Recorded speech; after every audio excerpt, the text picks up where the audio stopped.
Welcome back students. आज हम अपने नावल प्राइड एंड प्रेजुडिस, जिसको कि जेन ऑस्टन ने लिखा हुआ है, इस नावल के हम 5वें चैप्टर की कॉम्प्रिहेंसिव एक्सप्लेनेशन और एनालिसिस कवर करेंगे। इस चैप्टर के टेक्स्ट को पढ़ने के बाद हम इस चैप्टर के बेस पे बने हुए एक क्विज को भी, जो कि स्पेशली मैंने आपके लिए बनाया है, इससे आपकी चैप्टर 5 की जो अंडरस्टैंडिंग है वो तो अच्छी तरह क्लियर होगी ही, साथ ही आपको एग्जामिनेशन पॉइंट ऑफ व्यू से भी बहुत ज़्यादा हेल्प मिलेगी। ये वीडियो हमारी नॉवल की सीरीज़ का 8वां वीडियो होगा।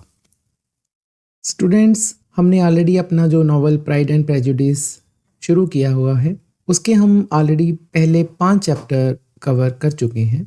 इन चैप्टर्स को कवर करते हुए जितने भी टेक्स्ट में डिफ़िकल्ट वर्ड्स आए हैं, या उनमें कोई इडियम्स आए हैं, या कोई फ्रेजेस आए हैं, उन सभी के मीनिंग मैंने आपको इंग्लिश में तो साथ ही साथ लिख कर दिए ही हैं, साथ ही में मैंने आपको हिंदी में भी उसको अच्छी तरह समझाया है।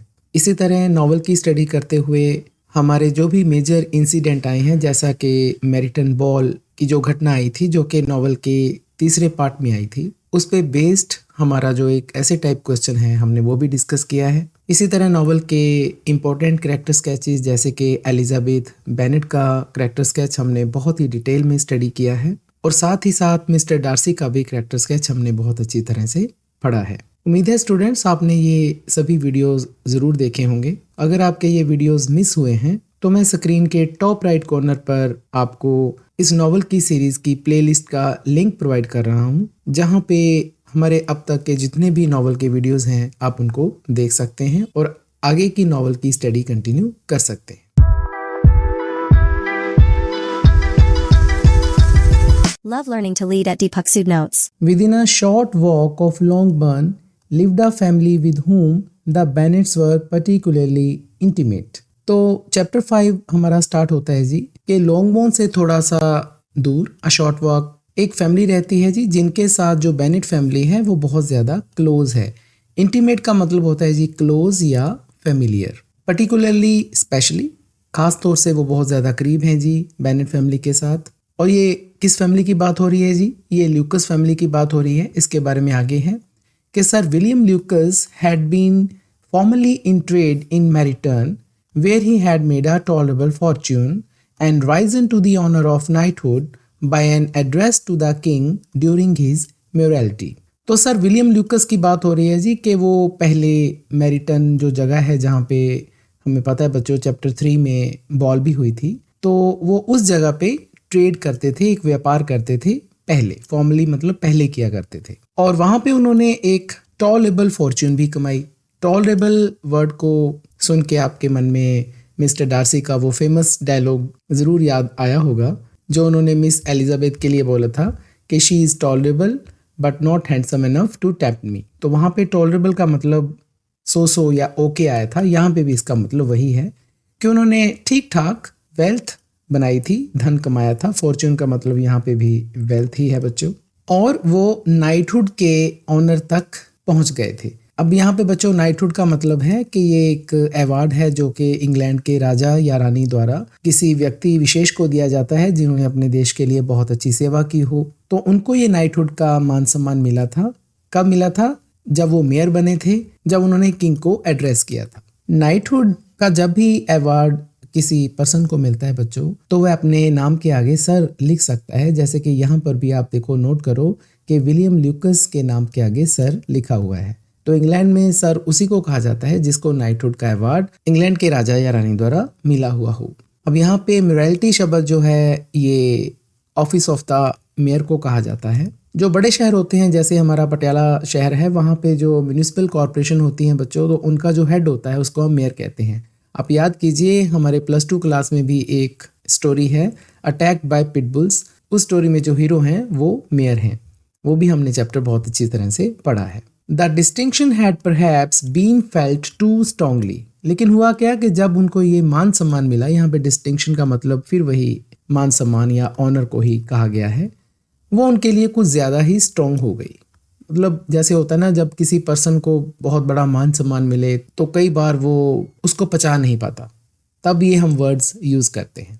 It had given him a disgust to his business and to his residence in a small market town. तो जब उनको ये नाइटहुड का अवार्ड मिला, उनके मन में जो वो छोटा मोटा बिजनेस कर रहे थे मैरिटन में, उसके प्रति उनको डिस्गस्ट आ गई। डिस्गस्ट का मतलब यहाँ पे होता है बच्चों डिसलाइक। जब आप किसी चीज को पसंद ना करें तब हम ये वर्ड यूज करते हैं। दो बातें हुई जी, एक तो उनको बिजनेस अपना अच्छा नहीं लगने लगा, और दूसरा जहाँ पे वो स्मॉल मार्केट टाउन मतलब जो मैरिटन में रहते थे वो भी उनको अच्छा नहीं लग रहा था। एंड क्विटिंग देम बोथ, तब उन्होंने क्या किया जी, दोनों चीजें छोड़ दी। मतलब उन्होंने अपना व्यापार जो वो कर रहे थे वो भी काम छोड़ दिया, और साथ ही साथ मैरिटन टाउन को भी छोड़ दिया। He had removed with his family to a house about a mile from मैरिटन। मैरिटन से 1 मील दूर अपनी फैमिली के साथ आ गए जी। Denominated from that period Lucas Lodge, और जहां पे वो रहने लगे उस घर को उन्होंने अपना नाम दिया जी ल्यूकस लॉज। डिनोमिनेटेड का मतलब यहाँ पे है जी नेम्ड, तो उन्होंने अपने घर का नाम ल्यूकस लॉज रखा।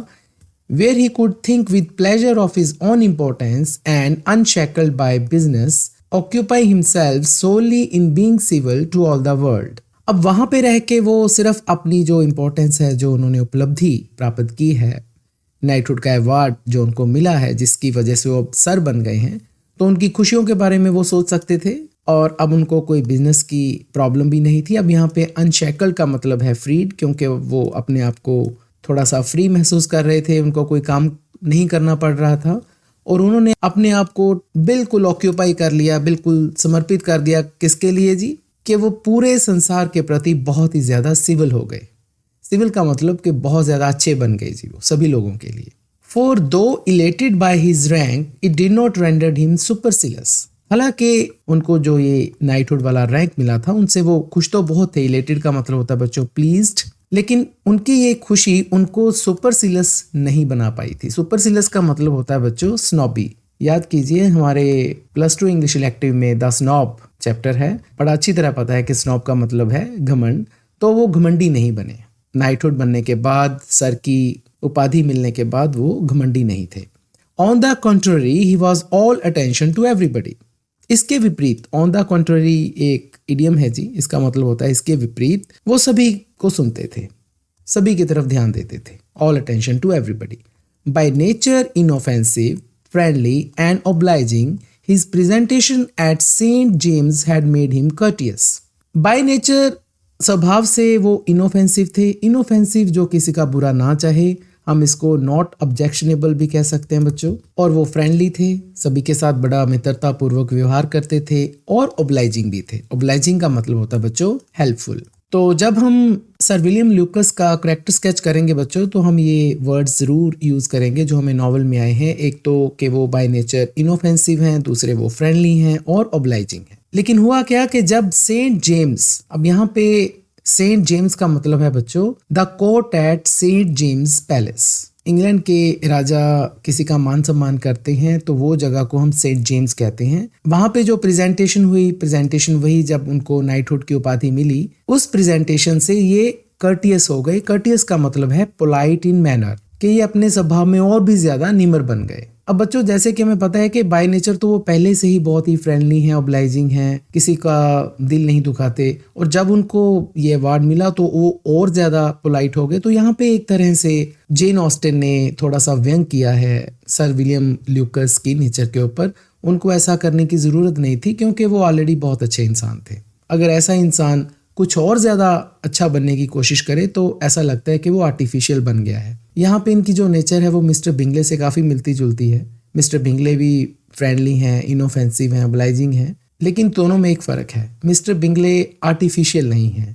सर विलियम ल्यूकस की नेचर में, क्योंकि जब से वो सर बने हैं तो उनमें थोड़ी सी आर्टिफिशियलिटी आ गई है, बनावटीपन आ गया है। एक और बात है, देखो जो सर विलियम ल्यूकस हैं वो नोबल तो हैं। नोबल का मतलब उन्हें अवार्ड मिला है, उपलब्धि मिली है राजा से, लेकिन वो वेल्दी नहीं है। जो थोड़ा बहुत उनके पास पहले व्यापार से धन आता था वो भी अब नहीं आ रहा।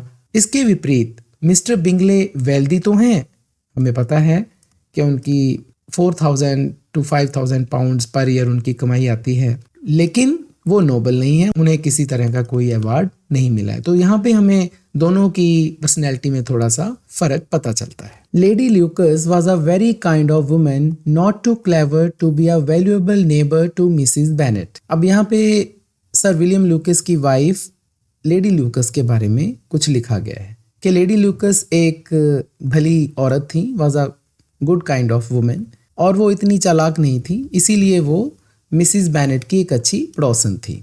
अब इस लाइन में देखो बच्चों कि यहाँ पे टू वाला जो कंजंक्शन है ये लगा हुआ है।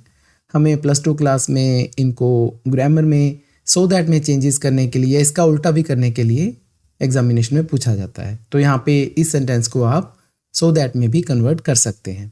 दे हैड सेवरल चिल्ड्रन, उनके सेवरल चिल्ड्रन थे जी। अब यहाँ पे सेवरल का मतलब कई बच्चे मैनी से लेते हैं, मैनी नहीं होता। सेवरल का मतलब होता है जी more than 2 but not many, 2 से ज़्यादा लेकिन मैनी नहीं। मैनी का मतलब काफ़ी ज़्यादा नहीं। अब अगर 3 बच्चे हों तो उसको भी हम सेवरल कह सकते हैं। अब नॉवल में अभी इसके बारे में कुछ नहीं लिखा कि उनके टोटल कितने बच्चे थे, बस सेवरल लिखा हुआ है। The eldest of them, a sensible intelligent young woman about 27, was Elizabeth intimate friend. उनमें जो सबसे बड़ा बच्चा था जी, एल्डेस्ट का मतलब यहाँ पे ओल्डेस्ट आ गया, सबसे बड़े बच्चे की बात हो रही है। वो एक सेंसिबल, एक समझदार, इंटेलिजेंट, एक नौजवान लड़की थी जी, जिसकी उम्र थी 27 साल की थी वो, और वो एलिजाबेथ की बहुत ही क्लोज फ्रेंड थी। इंटीमेट का मतलब है जी क्लोज, एलिजाबेथ की अच्छी फ्रेंड थी वो। अभी इसका नाम नहीं बताया गया कि वो कौन थी। That the Miss Lucases and the Miss Bennet should meet to talk over a ball was absolutely necessary. अब आपको पता है बच्चों, जो मैरिटन हॉल में बॉल हुई थी उसमें ल्यूकस फैमिली भी गई थी और बेनेट फैमिली भी गई थी, और ये आपस में एक दूसरे को अच्छी तरह जानते भी हैं। तो सारी मिस ल्यूकसीज और मिस बेनेट्स के लिए ये ज़रूरी हो गया था कि वो मिलें और पार्टी के बारे में बातचीत करें। अब देख सकते हैं कि यहाँ पे एक तो मिस लिखा हुआ है दोनों जगह, और फिर ल्यूकसीज लिखा हुआ है, यहाँ पे बेनेट्स लिखा हुआ है। तो यहाँ पे मिस ल्यूकसीज का मतलब जो ल्यूकस फैमिली के बच्चे हैं उनके बारे में ये कहा गया है, और बेनेट फैमिली में जो 5 लड़कियां हैं उनको मिस बेनेट्स कहा गया है। तो ये सभी सहेलियां एक दूसरे को मिली जी, क्योंकि एब्सोल्यूटली, कंप्लीटली, पूरी तरह ये ज़रूरी हो गया था, नेसेसरी का मतलब इम्पोर्टेंट हो गया था कि वो एक दूसरे से मिले और पार्टी के बारे में बातचीत करें। And the morning after the assembly brought the former to Longbourn to hear and to communicate. हुआ भी यही, जब मैरिटन बॉल हुई उसके अगले ही सवेर, नेक्स्ट मॉर्निंग, असेंबली यहाँ पे वही पार्टी को कहा गया है। जो फॉर्मर थी, फॉर्मर का मतलब यहाँ पे क्या है जी, मिस ल्यूकसीज, क्योंकि जब भी पैरा में 2 नाउन्स का जिक्र हुआ हो तो जो पहला नाउन होता है उसको हम फॉर्मर कहते हैं, बाद वाले को हम क्या कहेंगे, मिस बेनेट्स को कहेंगे हम लाटर। तो मिस ल्यूकसीज लॉन्गबोर्न में आई जी, किसके लिए, कि वो बातें सुने और बातें सुनाई, to communicate. You began the evening well, Charlotte, said Mrs. Bennet with civil self-command to Miss Lucas. वहाँ पे मिसिस बेनेट भी बैठी हैं जी, क्योंकि जो मिस ल्यूकसीज हैं वो बेनेट फैमिली के घर आई हैं, तो मिसिस बेनेट तो वहाँ पे होंगी ही। तो मिसिस बेनेट बैठी हैं और वो शार्लेट से कहती हैं। अब यहाँ पे हमें पता चलता है कि जो एलिजाबेथ की इंटीमेट फ्रेंड जिसका जिक्र पहले आया था, जो कि इंटेलिजेंट है, यंग हैं और सेंसिबल हैं, उनका नाम क्या है जी, मिस शार्लेट ल्यूकस। तो शार्लेट को संबोधित करती हुई मिसिस बेनेट कहती हैं कि आपकी शाम की शुरुआत तो अच्छी हुई थी, और वो सिविल सेल्फ कमांड के लहजे से कहती हैं। यहाँ पे सेल्फ कमांड का मतलब होता है जी सेल्फ कंट्रोल। जब हम अपने आप पे सेल्फ कंट्रोल करके कुछ बोलते हैं तब ये वाले वर्ड्स यूज किए जाते हैं। और वो क्या कहती हैं, you were Mr Bingley's first choice, कि आप तो मिस्टर बिंगले की पहली चॉइस थी। हमें पता है कि मिसिस बेनेट किस तरह की लेडी हैं, तो यहाँ पे थोड़ा सा कमेंट कर रही हैं जी शार्लेट ल्यूकस पे कि मिस्टर बिंगले तो पहले आपके पास आए थे। हालांकि मिसिस बेनेट ये बात क्यों स्टार्ट करती हैं, ताकि ये बात जेन तक जाए, क्योंकि उन्हें पता है कि पार्टी में मेरी लड़की जेन की तो बहुत तारीफ हुई थी और मिस्टर बिंगले ने तो उसके साथ 2 बार डांस किया था। तो जेन की बात खुद ना स्टार्ट करते हुए वो शार्लेट को कहती हैं कि आप तो मिस्टर बिंगले की फर्स्ट चॉइस थी। अब शार्लेट क्या कहती है, यस हाँ, but he seem to like his second better, पर ऐसा लगता है कि उन्होंने अपनी सेकंड चॉइस को ज्यादा पसंद किया। अब यहाँ पे सेकंड चॉइस किसको कहा गया है जी, जेन को कहा गया है। हालांकि यहाँ पे शार्लेट ल्यूकस ने जेन का डायरेक्टली नाम नहीं लिया। हमें पता है कि शार्लेट समझदार और इंटेलिजेंट लड़की हैं, तो यहाँ पे उन्होंने जेन का नाम नहीं लिया। लेकिन आगे देखिए, ओ यू मीन जेन, ओ क्या आपका मतलब जेन से है, आई सपोज, मुझे लगता है, because he dance with her twice, क्योंकि मिस्टर बिंगले ने उसके साथ 2 बार डांस किया है। अब यहाँ पे ही का मतलब है मिस्टर बिंगले और हर का मतलब है जेन। तो वही बात हुई जी जहाँ पे मिसिस बेनेट टॉपिक को लेके आना चाहती थी वो ले आई, हालांकि नाम खुद उनको लेना पड़ गया। To be sure that did seem as if he admired her, तो मुझे तो ये पक्का उम्मीद है कि उसने उसको काफ़ी एडमायर किया है। एडमायर का मतलब यहाँ पे लाइक भी कह सकते हो या रिस्पेक्टेड भी कह सकते हो।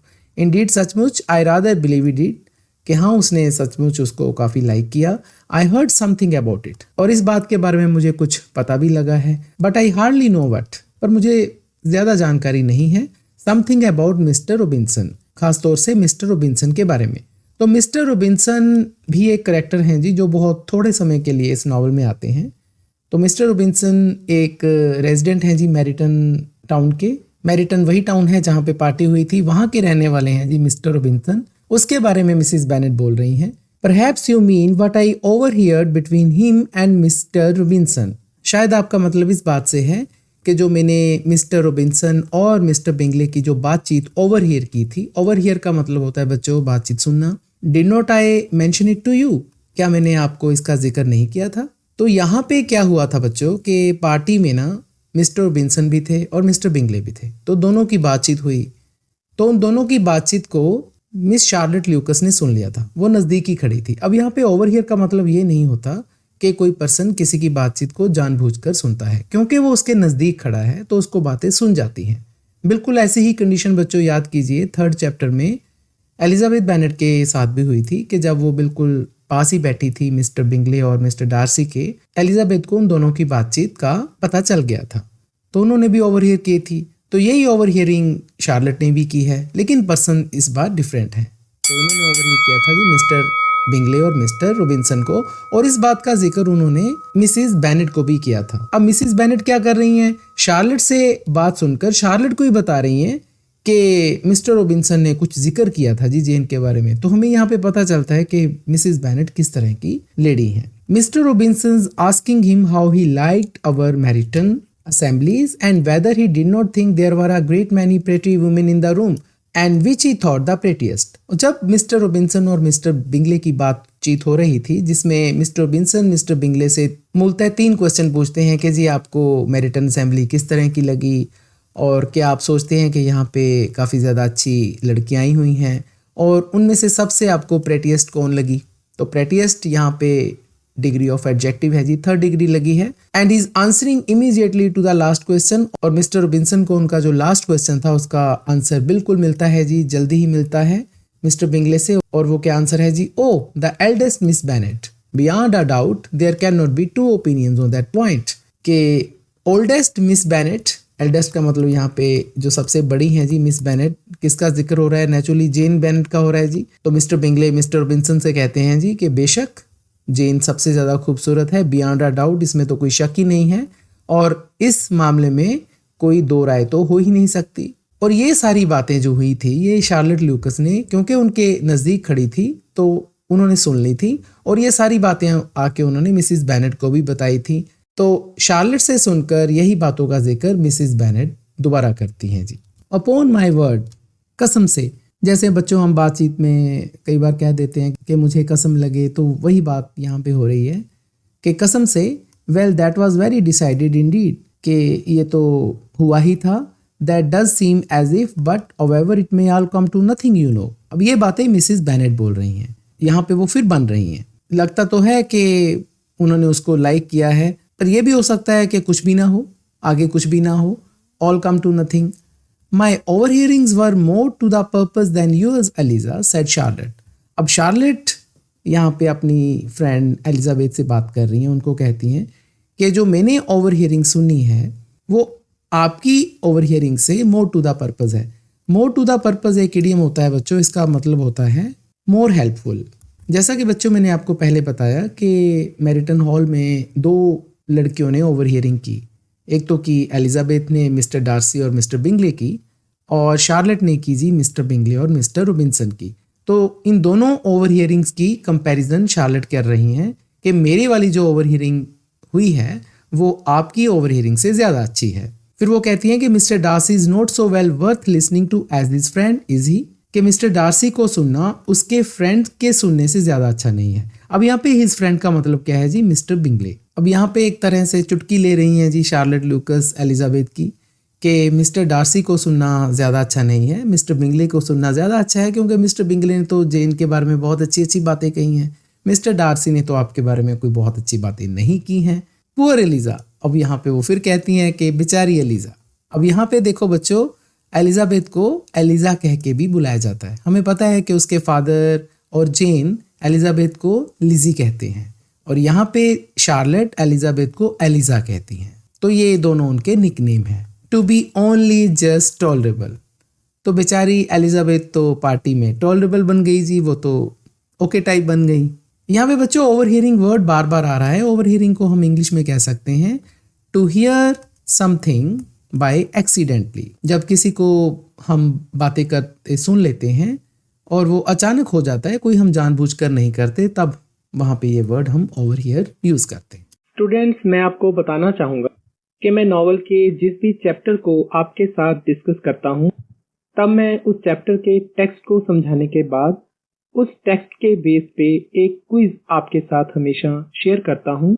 उस क्विज में मैं वो सारे क्वेश्चंस इंक्लूड करता हूँ जो क्वेश्चंस आपको एग्जामिनेशन में पूछे जाते हैं, जैसे true false, fill in the blanks, one word answer और करेक्ट द राइट ऑप्शंस। और ये क्विज आपकी वीडियो के नीचे डिस्क्रिप्शन बॉक्स में मौजूद होता है। इस क्विज का लिंक जैसे कि आप देख पा रहे हैं, मैंने उसको एनसर्कल किया है। जैसे ही आप इस लिंक के ऊपर क्लिक करते हो, आप सीधे क्विज पे पहुंच जाते हैं, जहां पर आपको ये सारे क्वेश्चंस मिल जाते हैं। स्टूडेंट्स, आपने ये सभी क्वेश्चन सॉल्व करने हैं और क्विज को सबमिट करना है। ऐसा करने से आपकी एग्जामिनेशन की तैयारी बहुत अच्छी तो होगी ही, और साथ ही आपको नॉवल की भी अच्छी समझ आएगी। बिल्कुल इसी तरह के क्विज मैंने आपके लिए हर चैप्टर के बाद तैयार किए हैं। उम्मीद करता हूं कि आप सारे ये क्विज सबमिट करोगे। मैं इसकी फीडबैक आपको साथ ही साथ प्रोवाइड करता हूं। तो स्टूडेंट्स, मुझे उम्मीद है कि मैंने जितने भी क्विज तैयार किए हैं वो आप सभी सबमिट करोगे, और जो आने वाले क्विज हैं वो भी आप साथ ही साथ सबमिट करते जाएंगे। ऐसा करने से आप अपने आप को एग्जामिनेशन के पॉइंट ऑफ व्यू से बहुत अच्छी तरह तैयार कर पाएंगे। I beg you will not put it into Lizzie's head to be vexed by his ill treatment. अब यहाँ पे मिसेस बेनेट ल्यूकस को कहती हैं कि मैं आपको रिक्वेस्ट करती हूँ कि आप लिजी के दिमाग में उसकी जो इल ट्रीटमेंट हुई थी, अब यहाँ पे हिज का मतलब मिस्टर डार्सी से है, और इल ट्रीटमेंट का मतलब यहाँ पे है जी बैड ट्रीटमेंट, क्योंकि मिस्टर डार्सी ने एलिजाबेथ के साथ कोई बहुत अच्छा व्यवहार नहीं था किया। उसके बारे में ही मिसेस बेनेट बोल रही हैं कि जो उसने इल ट्रीटमेंट एलिजाबेथ के साथ की थी, उसके बारे में आप लिजी के दिमाग में ये बातें मत लेके आओ। मैं आपको रिक्वेस्ट करती हूँ, for he such a disagreeable man, क्योंकि वो इतना डिसएग्रीएबल है। डिसएग्रीएबल कई बार नॉवल में आया, इसका मतलब मैंने आपको बताया है अनफ्रेंडली। जो बहुत अच्छा फ्रेंड ना हो उसे हम अनफ्रेंडली या डिसएग्रीएबल पर्सन कहते हैं। That it would be quite a misfortune to be like by him, तो ये तो एक बहुत ही बैड लक होगी जी। मिस फॉर्चून का मतलब यहाँ पे बैड लक है कि किसी भी लड़की की बहुत ही बैड लक होगी अगर उसको मिस्टर डार्सी ने पसंद किया। याद कीजिए, Mrs Bennett large man with Fortune कह रही थी जी मिस्टर बिंगले को नॉवल के शुरुआत में। तो यहाँ पे मिस फॉर्चून किसको कह रही हैं? वो मिस्टर डार्सी को। तो यहाँ से हमें फिर पता चलता है कि मिसेस बेनेट किस तरह की लेडी हैं। Mrs. Long told me last night that he sat close to her for half an hour without once opening his lips. Mrs. Long ने मुझे कल रात बताया था कि वो मेरे साथ बैठा रहा। अब यहाँ पे ही का मतलब फिर मिस्टर डार्सी से ही है कि वो मिसेस लॉन्ग के साथ बैठा रहा और उसने आधे घंटे तक उसके साथ बातचीत भी नहीं की। हाफ एन आवर का मतलब यहाँ पे आधा घंटा हो गया जी। मिसेस लॉन्ग वही लेडी हैं जी जो नॉवल के शुरुआत में इसका जिक्र आया था। मिसेस लॉन्ग ने ही मिसेस बेनेट को आके बताया था कि एक यंग मैन हमारे पड़ोस में रहने आया है और वो बहुत ज्यादा अमीर भी है। Are you quite sure ma'am, is not there a little mistake, said Jane. अब जेन बोलती हैं, मम्मा आपको पूरा यकीन है कि आप गलत तो नहीं? अब यहाँ पे अ लिटिल का मतलब पॉजिटिव सेंस में हो गया जी, जिसको हम सम कहते हैं कि आपको कोई गलती तो नहीं। I certainly saw Mr Darcy speaking to her, मैंने तो मिस्टर डार्सी को मिसिस लॉन्ग के साथ बोलते हुए देखा था। अब यहाँ पे हर मिसिस लॉन्ग को कहा गया है। Any because she asked him at last how he liked Netherfield, ठीक है देखा होगा क्योंकि उसने उसको पूछा था कि आपको नेदरफील्ड कैसा लगा। And he could not help answering her, अब उसको इसका आंसर तो देना ही पड़ना था। But she said he seemed very angry at being spoken to. Mrs Long ने मुझे कहा था कि जब मैंने उसको ये क्वेश्चन पूछा तो वो मुझे बहुत ही एंग्री नजर आया कि उसके साथ बात की जा रही है। अब इस लाइन में एक और इडियम आया है जो पहले भी नॉवल में आया था कि could not help answering her. ये कैन और कुड लगा के बनता है जी, can could not help doing something. याद कीजिए नॉवल में पहले इसका जिक्र आया था नॉवल के 4th चैप्टर में, जब एलिजाबेथ ने जेन से कहा था कि मिस्टर बिंगले तो आपको देखे बिना रह नहीं पा रहे थे पार्टी में, तब ये फ्रेज यूज किया गया था। यहाँ पे फिर ये इडियम यूज किया गया है कि उसको आंसर तो देना पड़ना ही था। Miss Bingley told me, said Jane, that he never speaks much unless among his intimate acquaintance. अब जेन कहती हैं कि मिस बिंगले ने मुझे बताया था। अब यहाँ पे मिस बिंगले कौन है जी? मिस्टर बिंगले की जो अनमैरिड सिस्टर हैं उनका नाम है जी मिस बिंगले। उनकी मैरिड सिस्टर का नाम मिसिज हर्स्ट है। क्योंकि जेन की इन दोनों बहनों से बातचीत पार्टी में हुई थी, तब जेन उसी रेफरेंस के बारे में बता रही हैं कि मिस बिंगले ने मुझे कहा था कि मिस्टर डार्सी अपने जो क्लोज फ्रेंड्स हैं उनके अलावा बाकियों से इतना ज्यादा बातचीत नहीं करते। यहाँ पे इंटीमेट का मतलब है बच्चों क्लोज, और एक्वेंटेंस का मतलब है friends. With them he is remarkably agreeable. जो उनके क्लोज फ्रेंड्स हैं, यहाँ पे देम का मतलब क्लोज फ्रेंड्स को ही कहा गया है कि जो उनके क्लोज फ्रेंड्स हैं उनके साथ तो वो बहुत ही बढ़िया तरीके से फ्रेंडली हैं। एग्रीएबल का मतलब यहाँ पे है जी फ्रेंडली। याद कीजिए पहले डिसएग्रीएबल वर्ड जो यूज किया था जी मिसिस बेनेट ने, तब हमने वहां पे अनफ्रेंडली लिखा था, लेकिन यहाँ पे क्योंकि डिसएग्रीएबल का ऑपोजिट एग्रीएबल लिखा हुआ है तो उसका मतलब है जी फ्रेंडली। अब मिसिस बेनेट को तो हम जानते हैं जी कि वो कैसी लेडी हैं, अपनी बात को तो वो रखेंगी जरूर। I do not believe a word of it my dear.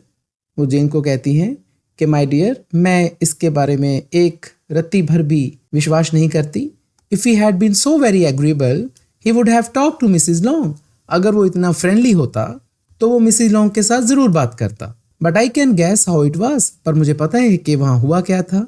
Everybody says that he is eaten up with pride. Party में मौजूद हर एक इंसान ने कहा था कि वो तो प्राइड से, घमंड से भरा हुआ इंसान है। अब यहाँ पे बच्चों एक फ्रेजल वर्ब यूज हुई है, ईट अप। ईट अप का मतलब ऐसे होता है जी किसी चीज को खा के खत्म कर देना, कंज्यूम कहते हैं जी इसे।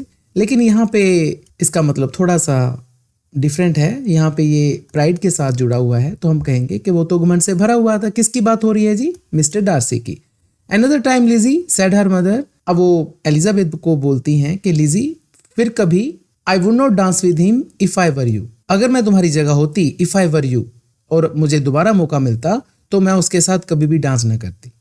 तो एक तरह से वो एलिजाबेथ को उकसा रही हैं कि वो मिस्टर डार्सी को नापसंद करें। क्या एलिजाबेथ उनकी इस उकसाहट में आती हैं? हमें पता है एलिजाबेथ बहुत ही समझदार लड़की हैं जी। तो एलिजाबेथ क्या आंसर देती हैं? I believe mom I may safely promise you never to dance with him. ममा, मैं आपको प्रॉमिस करती हूँ, सेफली प्रॉमिस करती हूँ, पक्का प्रॉमिस करती हूँ कि मैं उसके साथ कभी भी डांस नहीं करूँगी। तो स्टूडेंट्स, हमें पता है कि एलिजाबेथ भी एक इंसान है, तो यहाँ पे वो उसी इंसान के पीछे लगकर उसकी हाँ में हाँ मिला रही हैं जिस इंसान को चैप्टर 4 में उन्होंने जेन के साथ बातें करते हुए स्टूपिडर कहा था। क्या एलिजाबेथ मिस्टर डार्सी के साथ नावल में आगे कभी डांस नहीं करेंगी? तो ये तो हमें नावल की आगे की स्टोरी पढ़कर बच्चों पता चलेगा। His pride, said Miss Lucas, does not offend me so much as pride often does. अब यहाँ पे शार्लेट लूकस बोलती हैं कि उसका जो घमंड है, इसका मतलब यहाँ पे फिर मिस्टर डार्सी से ही है। पिछले 3-4 पैराग्राफ में मिस्टर डार्सी का ही जिक्र हो रहा है जी कि उसके प्राइड ने मुझे इतना ज्यादा ऑफेंड नहीं किया। ऑफेंड का मतलब होता है बच्चों हर्ट या अपसेट, किसी को दुख पहुंचाना, उसको हम ऑफेंड कहते हैं। उसके प्राइड ने मुझे इतना ऑफेंड नहीं किया जैसे कि अक्सर प्राइड करता है। Because there is an excuse for it, क्योंकि यहाँ पे इस चीज की माफी हो सकती है। एक्सक्यूज का मतलब माफी देना। यहाँ पे शार्लेट लूकस ये कहना चाहती हैं कि जैसे आम लोगों का अहंकार होता है या घमंड होता है, वो हमें हर्ट करता है, यहाँ पे इस डार्सी के प्राइड ने मुझे इतना ऑफेंड नहीं किया। One can not wonder that so very fine a young man with family, Fortune, everything in his favour should think highly of himself. किसी को भी हैरान नहीं होना चाहिए। वंडर का मतलब सरप्राइज, कि अगर कोई हैंडसम हो, फाइन अ यंग मैन का मतलब यहाँ पे हैंडसम कह सकते हैं, और उसकी अच्छी फैमिली भी हो और उसके पास पैसा भी हो, वेल्थ भी हो, सब कुछ उसी के पक्ष में हो, तो उसको अपने बारे में हाईली सोचना ही चाहिए।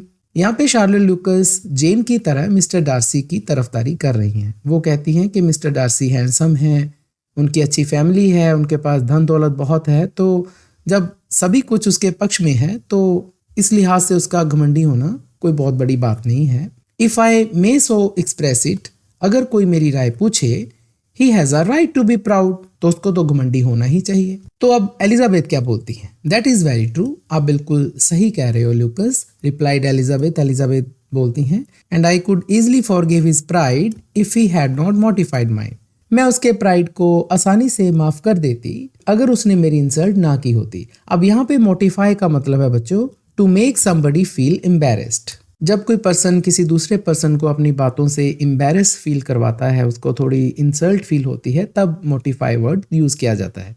यहाँ पे एलिजाबेथ बेनेट ये कहना चाहती हैं, आप जो कह रही हैं कि वो अच्छे दिखते हैं, उनके पास धन दौलत है, अच्छी फैमिली है, तो ठीक है, अगर ये बातें होती मैं उसके प्राइड को माफ़ कर देती, लेकिन उन्होंने जो मेरे बारे में कमेंट बोला है, मेरी इंसल्ट की है, मैं उसके लिए उसको माफ़ी नहीं दे सकती। अब स्टूडेंट्स, आपको पता है कि वहाँ पे बहुत सारी लड़कियाँ बैठी हैं, ल्यूकस फैमिली की लड़कियाँ भी बैठी हैं, बेनेट फैमिली की सभी बहनें बैठी हैं।